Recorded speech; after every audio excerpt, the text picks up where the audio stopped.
In the year 407, the Emperor Constantine III led the last few Roman troops from these islands. The empire that had constructed this remarkable wall had crumbled in Britain.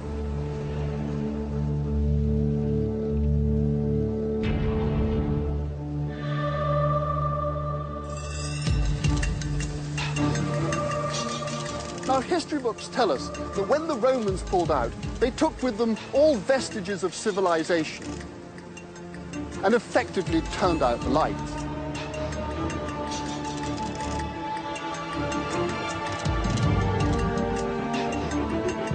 The country then plunged into centuries of cultural and economic chaos, known as the Dark Ages.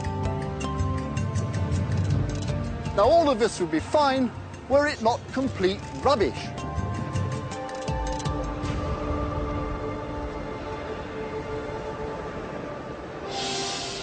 As an archaeologist, I've spent my career exploring Britain's ancient past, and I now believe we've misunderstood the earliest centuries of this country's history.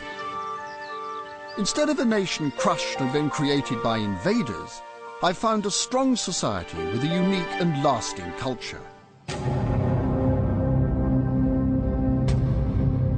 The Roman colonization is supposed to have erased the ancient Britons and instigated a troubled period dominated by invasions from superior civilizations.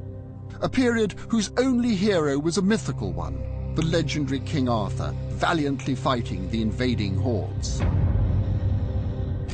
But I don't believe our ancient culture was overwhelmed as easily as that. I'm determined to examine what really happened in this country after the Romans invaded. I'm going to embark on an archaeological journey to uncover hard evidence for the story of Britain in the first centuries of its recorded history, the story of Britain AD.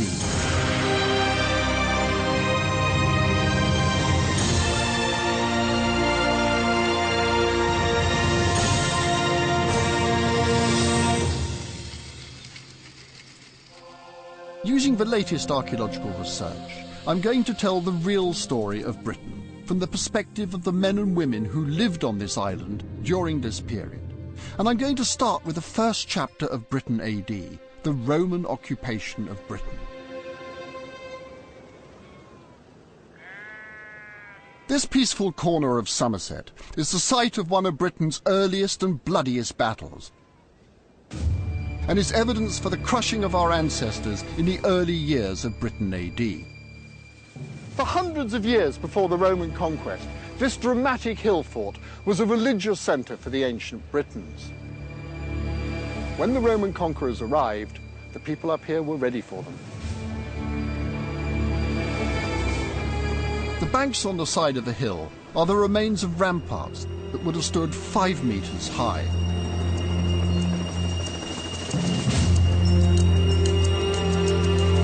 But the hill fort was not designed to face the disciplined might of the Roman army. The defenders were driven back and the gates set alight. The Roman troops stormed through the burning gateway and slaughtered the Britons. Men, women and children were cut down and their bodies left to rot where they fell. After this massacre, the Roman troops destroyed fields and farmland, a clear message to the Britons not to mess with the might of Rome.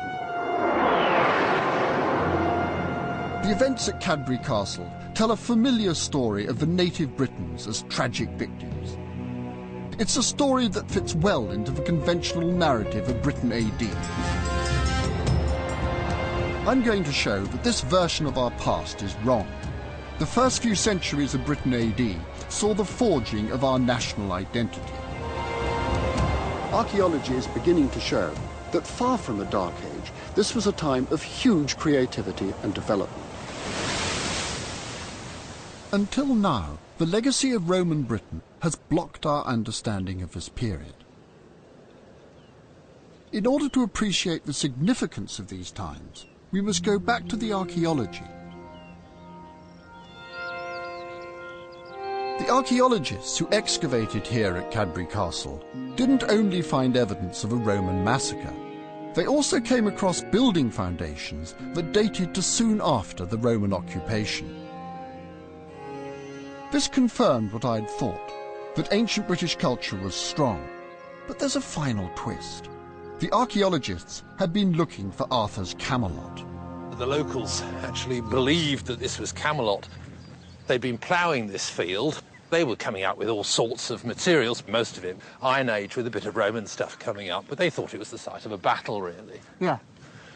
And then relatively small-scale excavation comes across massive refurbishment of the fortifications in roughly the right period, comes across a timber-framed hall in the middle with loads and loads of Mediterranean-type pottery scattered about.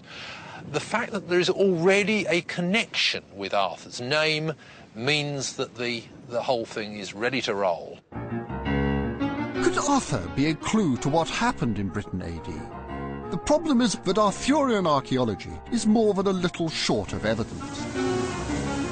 There isn't a corner of Britain that doesn't claim a connection with this historical celebrity. And this is where Arthur's supposed to have been conceived. And this is Arthur's footprint. This is Bassini Mound. King Arthur's Round Table is buried here. And every year, on Midsummer's Day, it levitates. And this is Arthur's Camelot.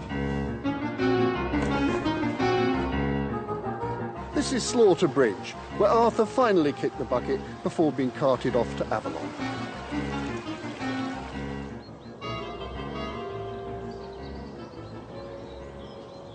As an archaeologist, I've always been rather sceptical of the Arthurian industry.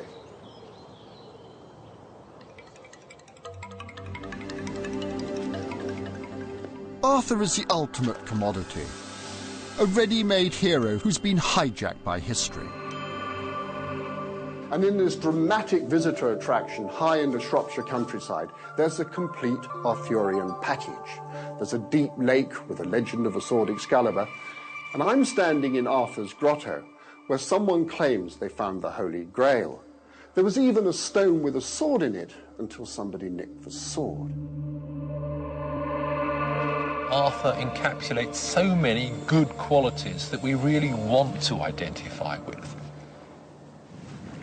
Arthur's the great warrior figure, and he'll come back to save us when the nation is in its greatest peril. And that sort of story has an enormous attraction.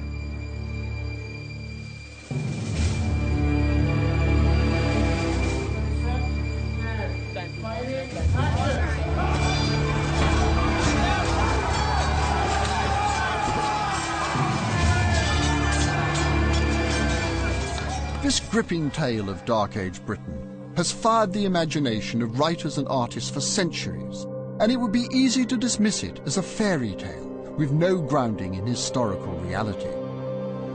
But myths are not necessarily lies. Stripped of his medieval embellishments, Arthur has new things to tell us about this period. The idea of noble Arthur conflicts with the conventional view of the barbaric Dark Ages and supports my view that British culture survived the Romans intact. And at the heart of Arthur's story, I found a clue to the resilience of the native Britons in the aftermath of Roman rule. The myth of the sword Excalibur holds a clue to what really happened in Britain. The story of King Arthur is not a happy one. The tale involves an illegitimate boy who is raised by a magician called Merlin. The boy becomes king and assembles a loyal following of 12 men known as the Knights of the Round Table. King Arthur and his knights fight many gallant battles, but eventually Arthur is killed. His body is taken to the magical island of Avalon, where legend has it Arthur is not dead but sleeping, waiting for a time when his kingdom will need him again.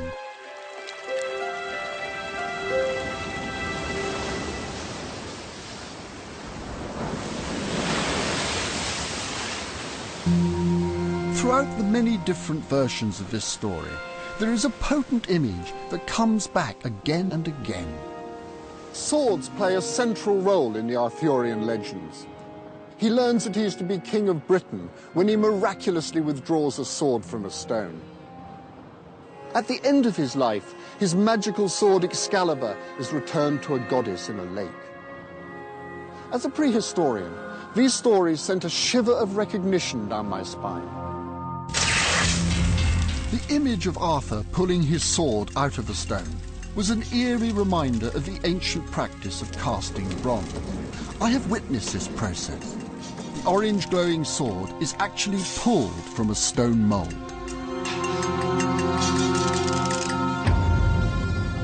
In my work as a prehistorian, I had discovered ritual traditions in which weapons were disposed of in watery places and where islands had particular potency. How did these ancient British traditions find their way into the story of King Arthur, written centuries later?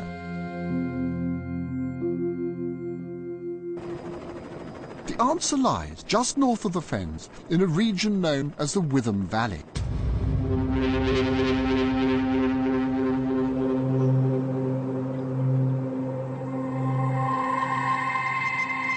In 1981, archaeologists digging here came across a remarkable discovery.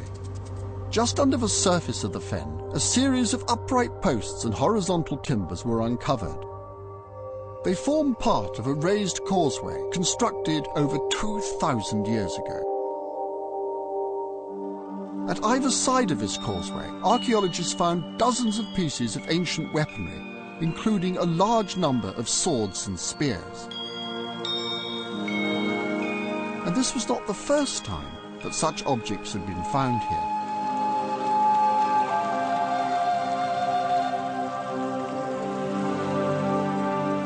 Late 18th century, when they were dredging the Witham, Sir Joseph Banks, a great scientist and collector, put out a notice to the workmen to say, anybody finds anything, you come to me, I'll see you all right. And it was a wonderful thing to do because this stuff wouldn't have found its way into the museums if that hadn't happened.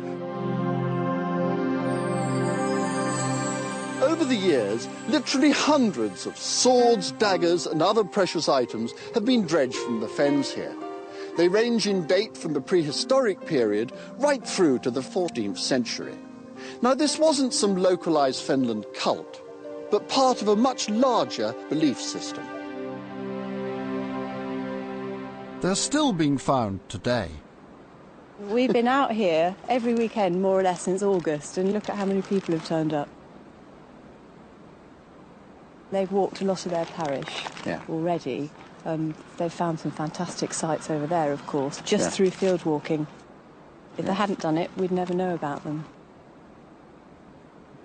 Although individually you might not have thought that you were finding very much, but put all together we've found nearly 2,000 separate objects now.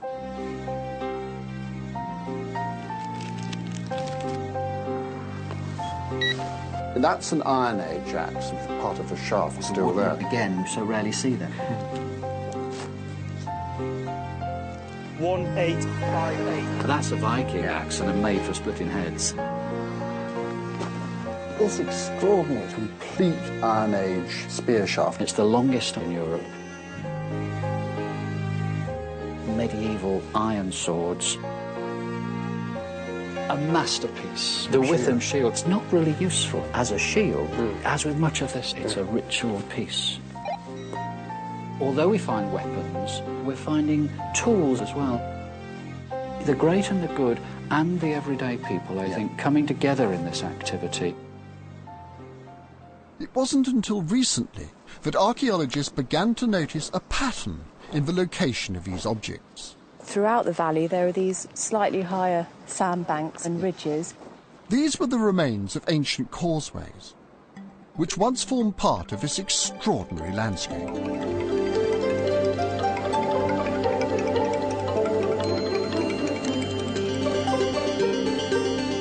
The Witham Valley stretches in a long, thin line up to the city of Lincoln. Until these fens were drained in the 1780s, the Witham would have sprawled all over the low-lying land, weaving a network of islands and marshes. Local people moved around the fens on a series of wooden causeways. The weapons were always discovered near these causeways. At first it was assumed they were accidentally dropped or lost in battle. In fact, there is a far more mysterious explanation. People were visiting the river, using the river, and for whatever reason, they were leaving this sort of material. The spear could have been used in the river, but it seems to have been given to the river.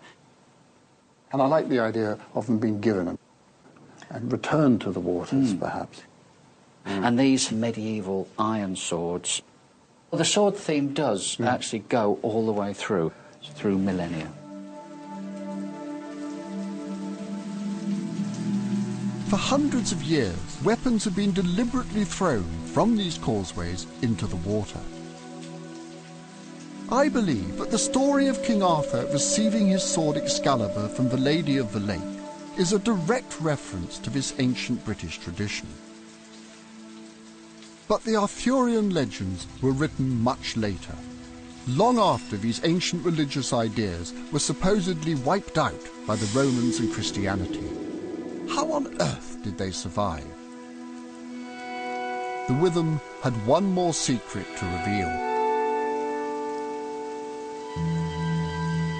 This area of Fenland has one of the highest concentrations of monastic sites anywhere in Britain. There can be no practical need for so many abbeys in such a small area. So why was the early medieval church building here with such extraordinary fervour? The narrow 10-mile stretch of the Witham Valley is scattered with the remains of 14 abbeys. Every one of these abbeys is built at the end of an ancient causeway. We found it really difficult to understand why there should be 14 church sites, all lined up for 10 miles, along the edge of the Witham Valley. Historians Dave Stocker and Paul Everson don't think that this is a coincidence. The abbey we are standing on is on an island. You find there's only one way to get here, and it's along a causeway. It seems odd that a causeway should determine where you're going to put an abbey. You've got to bear in mind that to cross any sort of body of water, but particularly to cross a fen by boat, was a dangerous matter. And in order to make it a successful crossing, you had to offer some sort of piety. Some sort of, call it superstition, but it was a sort of folk superstition which was bound up with religion. The weapons and the water into which they were being placed had significance for the people of ancient Britain. Swords weren't just a weapon. The sword is a great symbol of authority, which is distributed outwards from lords to their tenants as a badge of office. Once the tenant dies, that sword has to go back to the lord, and that's attested in many Anglo-Saxon wills. Now, imagine that you're a king and you haven't got a lord, or at least not on earth. And in the Arthur story, of course, it's the Spirit of the Lake, it's the Lady of the Lake, who is the guardian of Britain.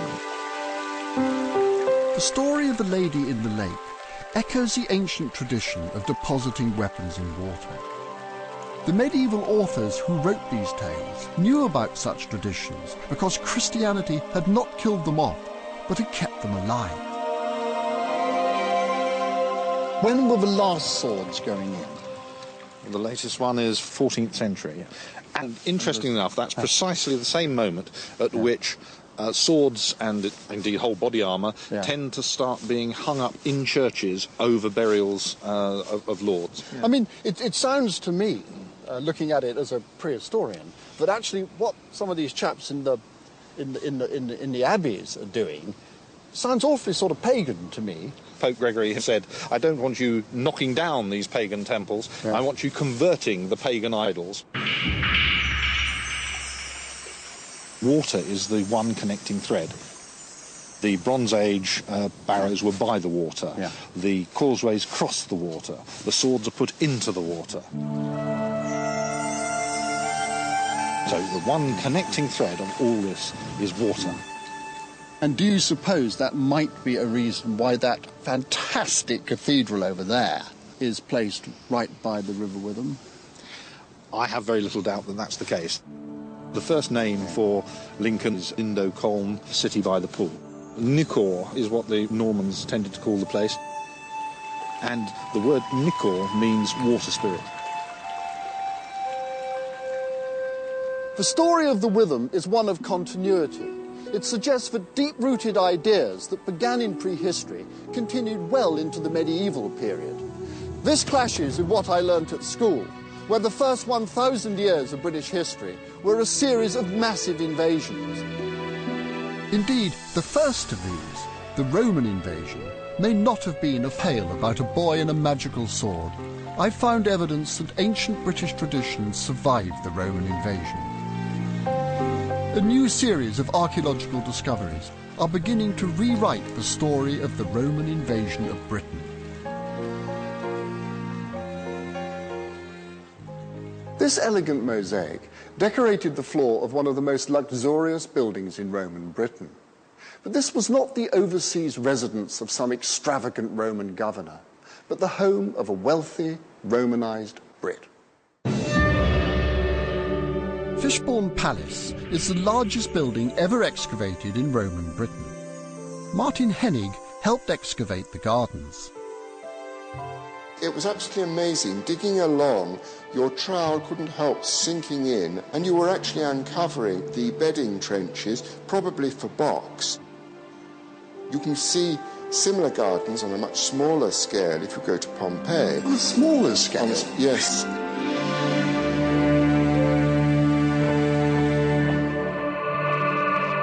What you've got here is something that's equivalent to the palaces of the greatest Roman aristocrats.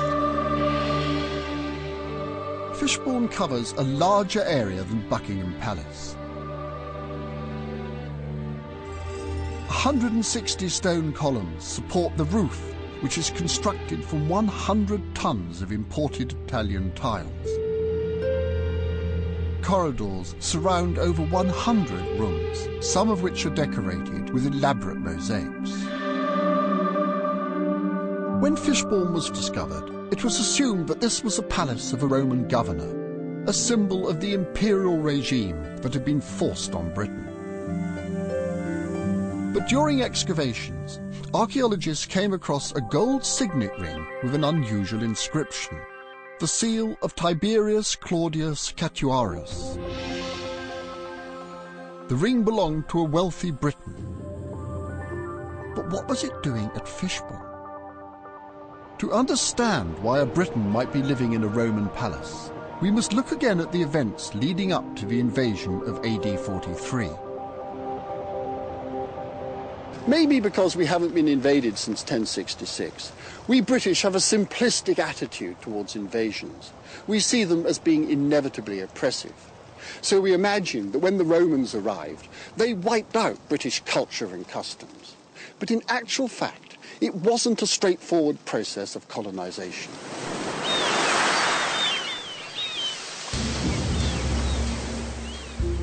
Archaeologists are starting to radically rethink the Roman invasion of Britain. I would imagine the Britons faced by the might of Rome would have been quaking in their boots. I don't think it was quite that. The previous attempt to invade Britain was that of the bad and mad Emperor Caligula, who had marched a large army up to the Channel coast. He then put all his catapults in a row, and they fired enormous rocks into the sea. After a time, he told them that he had won a great victory over Neptune. You can imagine how that got about. The great Roman Empire was run by a lot of Charlies, and it completely destabilized the situation, of course. Pre-Roman Britain was, in fact, a collection of often feuding tribal kingdoms. There is very little written evidence about early British tribes, but John Crichton showed me a burial from the period which contained some intriguing items. Lexington Tomb List is a burial found just outside Colchester. Dates to about 10 BC, so this is still about 50, 60 years before the Roman conquest. Containers of Roman wine, small little Cupid, bronze work coming in from the Italian world. This stuff just isn't being produced in Britain at all. Here's a small little medallion of the Roman emperor, the Emperor Augustus. So a really nice personal gift from the emperor.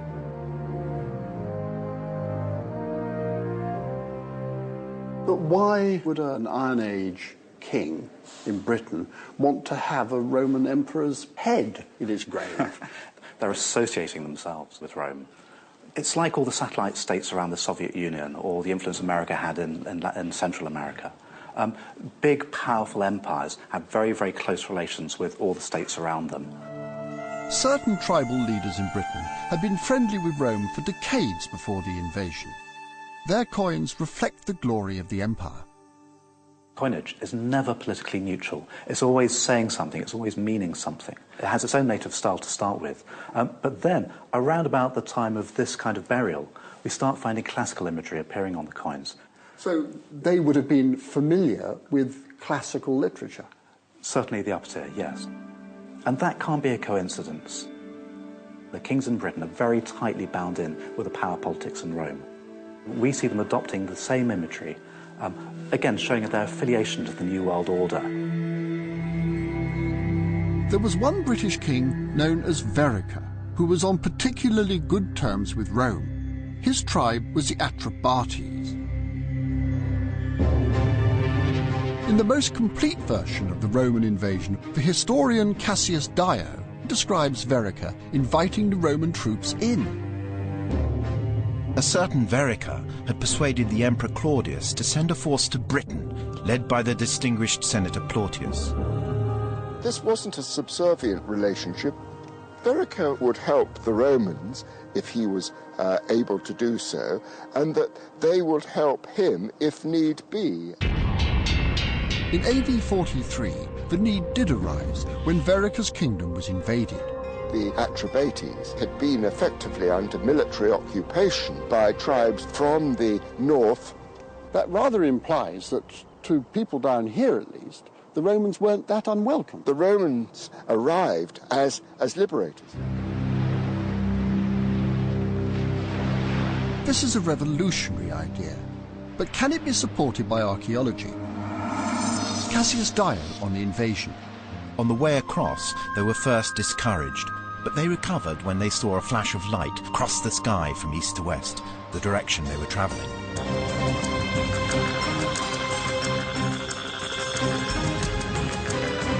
When the fleet reached the island, there was no one to oppose them. Dio, however, omits to mention where the invasion took place. Why was I taught as a student that the Romans landed in large numbers on the Kentish shore at Richborough? There had been excavations at Richborough which certainly discovered some early military evidence. They looked at the 3rd century account and added topographical details so that a battle on the Medway became almost a historical fact, though actually the River Medway is nowhere mentioned. So archaeologists invented it? Yes, it's a total invention. If the Romans didn't arrive at Richborough, where did they land? There is another possible site for the Roman invasion, Chichester Harbour, slap bang in the middle of Verica's territory. This is a fairly typical tidal creek. What makes it special? It's nice and sheltered, a wonderful natural harbour, which would have allowed large numbers of men to be disembarked. Yes. If you had a Roman invasion arriving here, what sort of number of boats? Perhaps 200 or 300. Yeah. So a large number of boats that would need to be manoeuvred.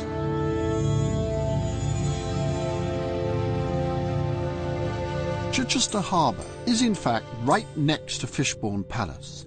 So was the palace anything to do with King Verica?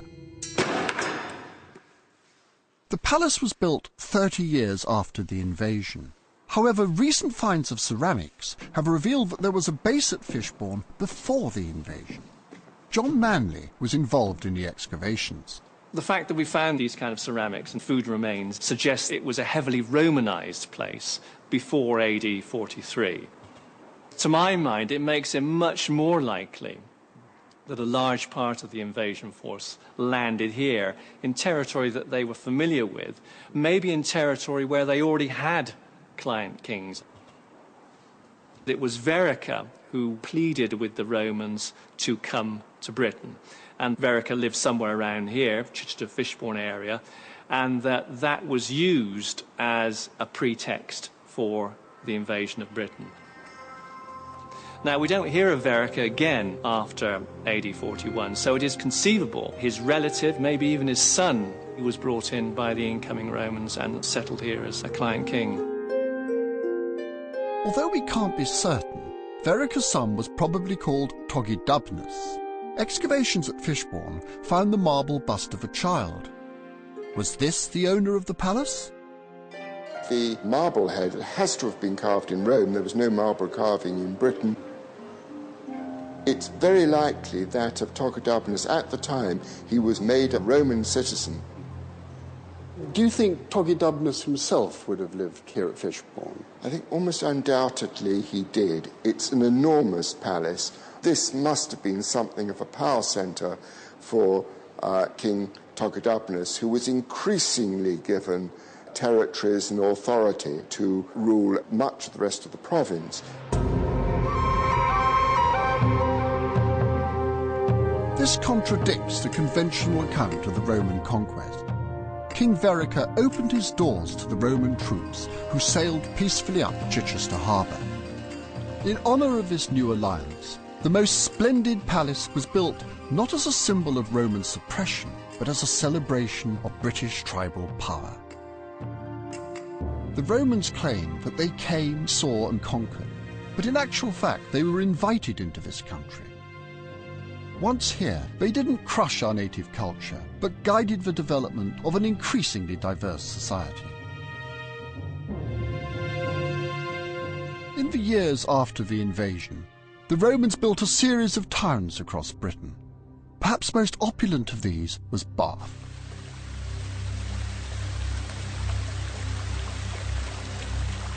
The buildings here typify the elegance and the glory of the Roman Empire.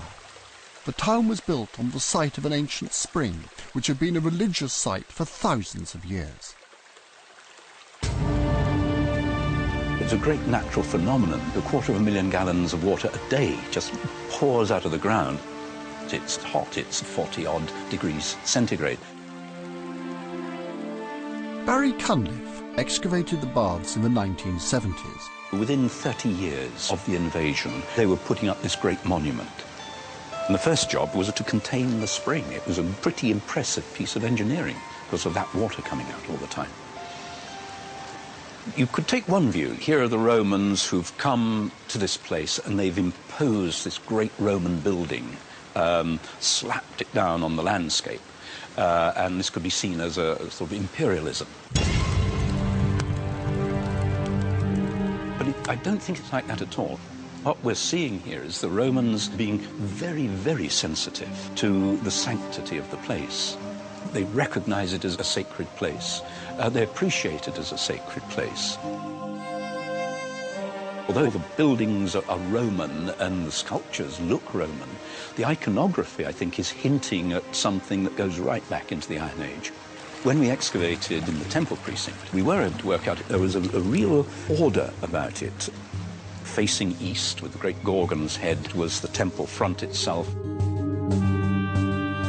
And then on either side, there were two sculptured facades with pediments.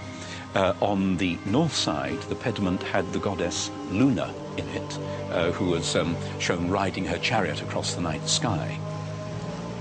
On the southern side was a pediment with a god of the sun, Sol, with a spiky crown. So you've got a sort of sense of north cold, south hot. the south side presiding over the hot spring.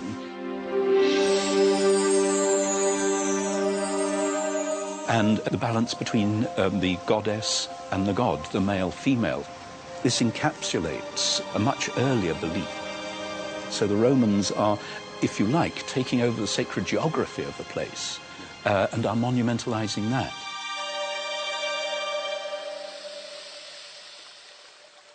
Many objects were thrown into the sacred spring as offerings. This is a startling reminder of the age-old customs in the Witham Valley and the Arthurian story of the Lady of the Lake. The spring is a fissure going down into the underworld where the deities lived, so you could communicate there. This, we know from the Roman period, was sacred to Sulis Minerva, the two words put together. Now, Minerva, of course, is the Roman goddess. And Sulis is presumably the Iron Age goddess, the person revered here going right back in time. The earliest occupation is Mesolithic, going back to 7,000 BC. People will always have revered it. You can imagine what it would have looked like at the time of the Roman conquest. The water brings up iron oxide, and that would have spread red crusts around on this black mud. And it must have looked almost as though the ground was bleeding.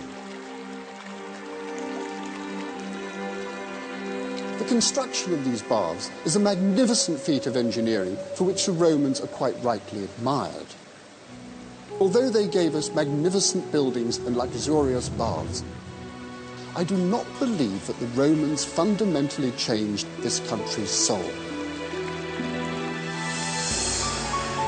Through the years of Roman occupation, Britain developed a unique ability to absorb foreign influences without losing its own identity. But the biggest foreign influence had yet to arrive.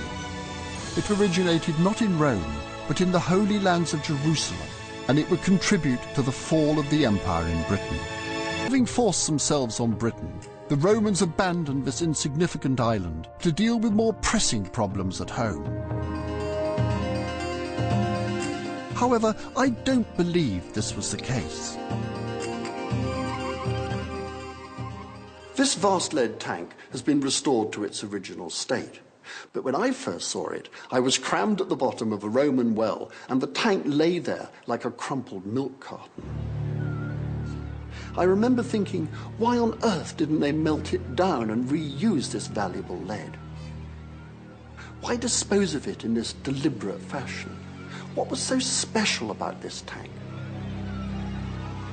The tank is decorated with a symbol which combines the Greek letters chi and rho, which is a sign of very early Christian worship. This is Constantine the Great. Near this spot in July 306, he was made Emperor of Rome. He later went on to make Christianity the official religion of the Roman Empire. It was a time of immense political change that foreshadowed the ultimate collapse of the Roman Empire in the West. By encouraging Christianity in Britain, Constantine gave his subjects something that would become more powerful than Rome itself. Constantine's conversion came towards the end of the Roman occupation of Britain, by which time the structure of society had begun to change. During the late 3rd century and on into the 4th, the super rich stopped spending their money on public buildings for the benefit of the population in general. They spent it on themselves. The big money moves out of the towns. It's a pattern we've seen in our own time. Wealthy people tend to take their money out to their country estates.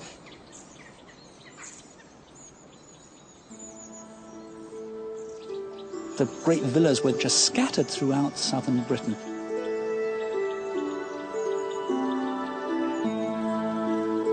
There we have these people right out on the fringe of the Roman world, aping a classical world from hundreds of years ago. These people were sticking references to classical mythology and classical literature on the floors in their houses. These these mosaics held a key to the way in which beliefs in Britain changed. Chedworth Villa in Gloucestershire was one of the richest of these country houses. Phil Bethel showed me around. This was one of probably the top 10 richest, most opulent houses in the whole of Britain in the 4th century.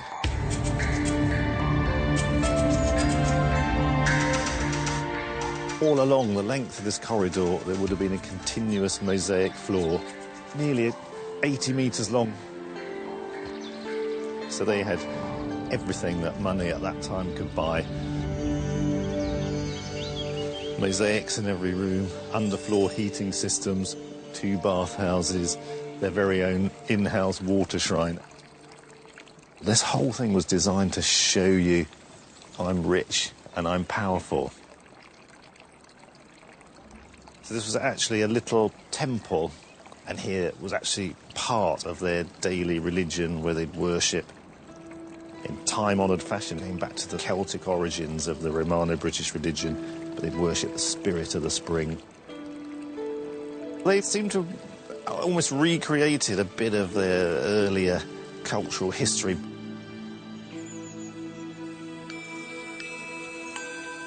The idea that this was a Roman from Rome living here seems a bit unlikely.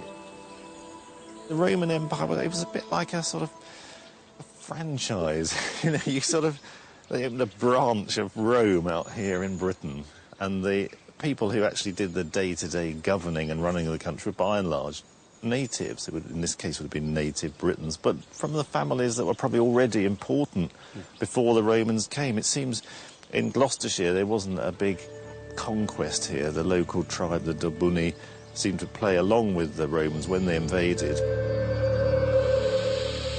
That may be why it became a very wealthy area. Rich, powerful people who lived here already took advantage of that new system to increase their wealth.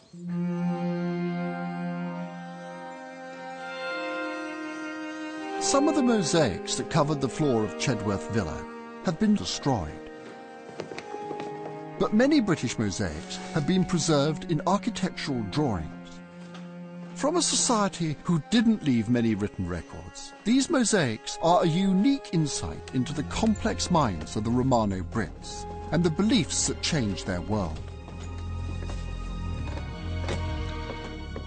Some of these mosaics contain a strange mixture of Christian and pagan symbols, which have long been dismissed as clumsy mistakes. But in actual fact, these images are connected to the mystery of a lead tank.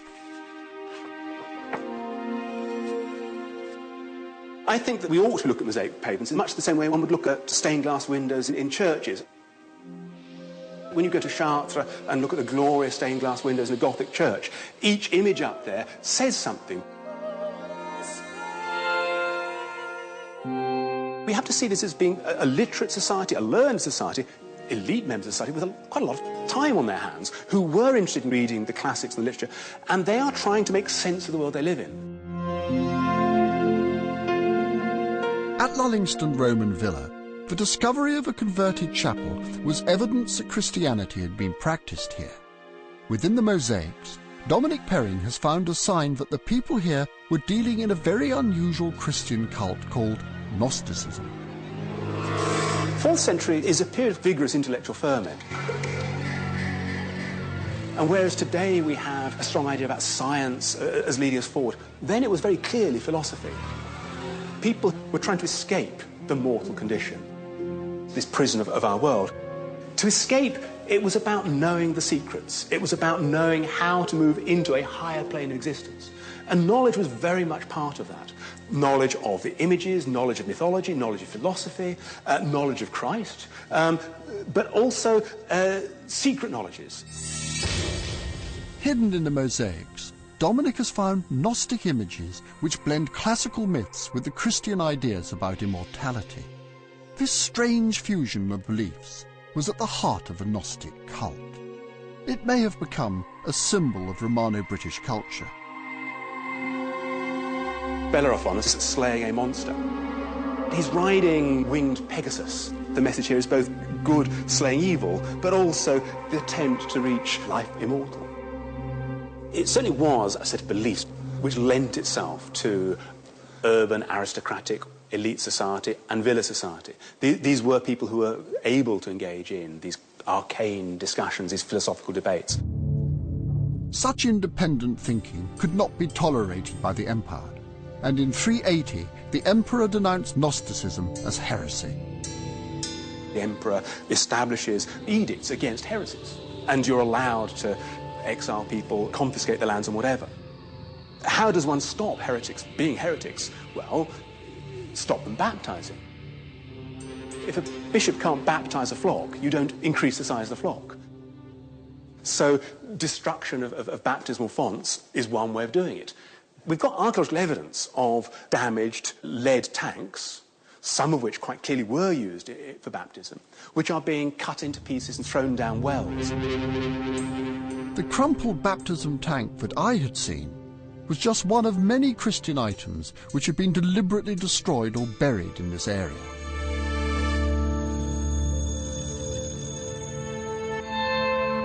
We have church plate, baptismal spoons, the chalice used in the Eucharist, being buried in some of these silver hoards. People are decommissioning these items. Whoever buried this collection of precious silver must have felt anger and resentment, because their property, their beliefs, their very identity were under attack. By the time this treasure was buried, Rome had lost the hearts and minds of the native Britons. Having invited the Romans in, absorbed and digested the rich and various influences of the classical world, Britain turned its back on Rome and looked to an independent future.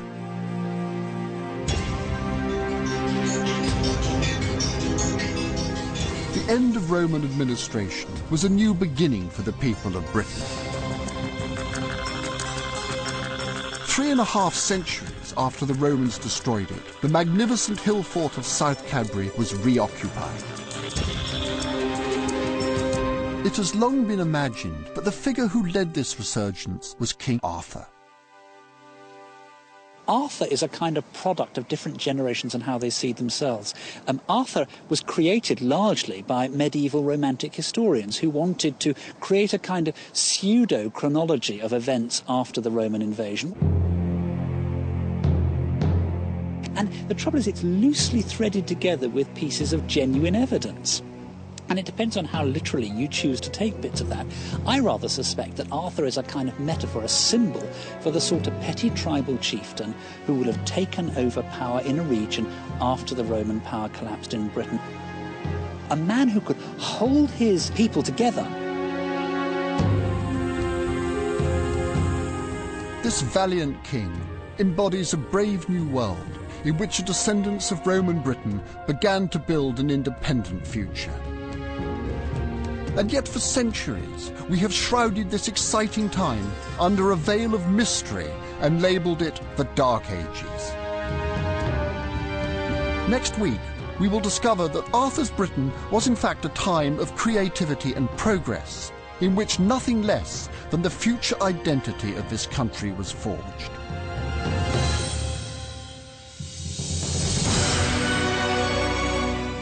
So that's next week at the same time. And the book Britain AD by Francis Pryor is available at £20. To order your copy, call 0870 123 4344 or hit channel4.com/shop. Next tonight, Jack's very, very close to the edge in a chilling case, without a trace on the way.